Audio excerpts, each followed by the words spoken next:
اچھا سر، ایک اور سوال ہے کہ اہل تکوین صوت سرمدی کے ذریعے بارگاہ سے منسلک ہوتے ہیں، یہ کون سا سینٹر ہے؟ یہ سوال حضرت موسیٰ علیہ السلام نے کیا تھا کہ آخر یہ شخص کون ہے، یہ کون سا علم ہے جس کے سامنے میں بول نہیں سکتا۔ اللہ تعالیٰ نے فرمایا کہ یہ دیگر چیز ہے، اس کا نام ساری کائنات میں علم لدنی ہے، اسے صوت سرمدی بھی کہتے ہیں۔ اس کا صدر مقام مشکل کشا علیہ السلام ہی ہے۔ مشکل کشا کے آنے سے پہلے بھی مشکل کشا ہی تھی، جس طرح سرکار صلی اللہ علیہ وآلہ وسلم کے آنے سے پہلے بھی سرکار صلی اللہ علیہ وآلہ وسلم ہی تھے۔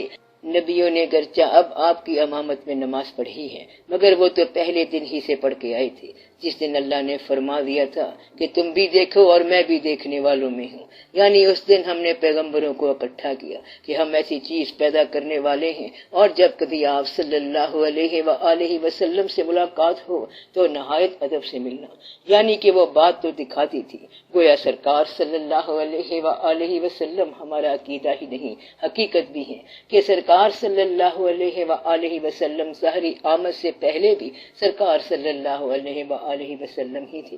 مشکل کشا ظاہری آمد سے پہلے بھی مشکل کشا علیہ السلام ہی تھے۔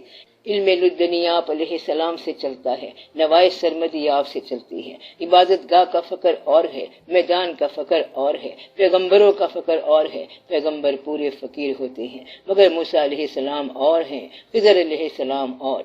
جس طرح حضرت سلیمان علیہ السلام پورے نبی ہیں، مگر معمولی خود الگ علم رکھتا ہے، وہ ایک اور نوائے سرمدی ہے۔ انہی کے دربار میں اور آدمی بیٹھا ہے جو کہتا ہے تخت کیا چیز ہے، ہم علم کتاب رکھتے ہیں، وہ دیگر کتاب تھی، باطن کی کہانی الگ ہے، یہی نوائے سرمدی ہے۔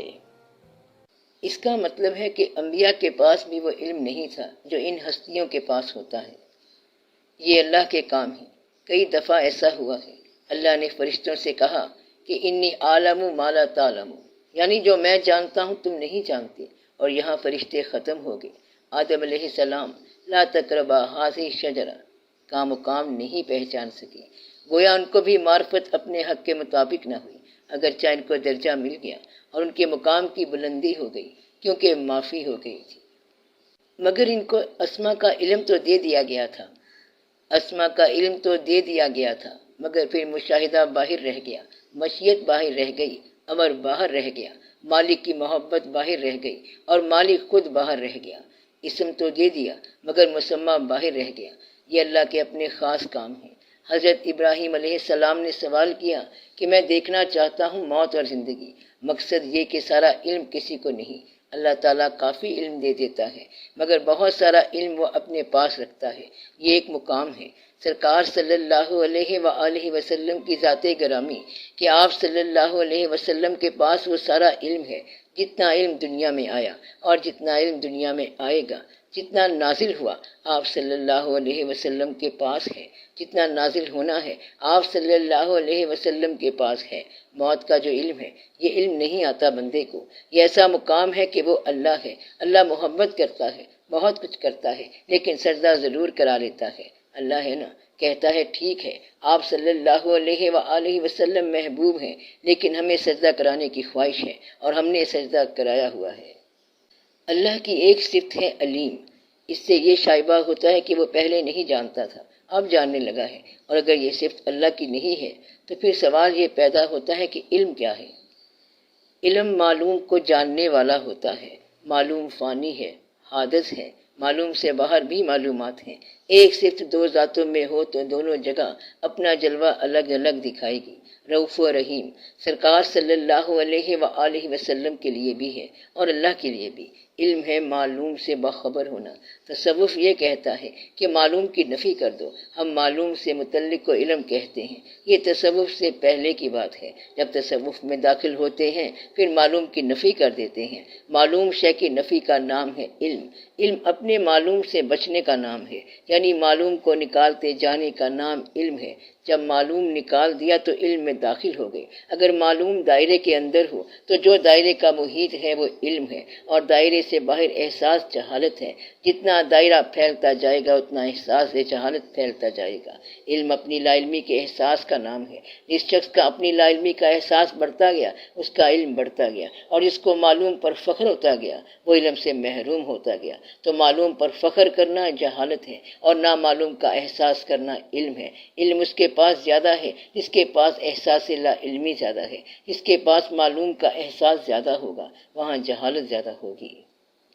جب یہ اہل تکوین بعض مقامات پر نہ سمجھ آنے والے فکرے کہہ دیتے ہیں، یہ کیا مقام ہے؟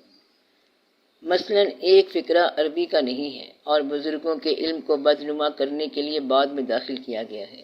تصوف سے آشنائی رکھنے والا کوئی شخص اگر حضور پاک صلی اللہ علیہ وآلہ وسلم کی خاک راہ بن جائے تو اس کے لیے بہت کافی ہے۔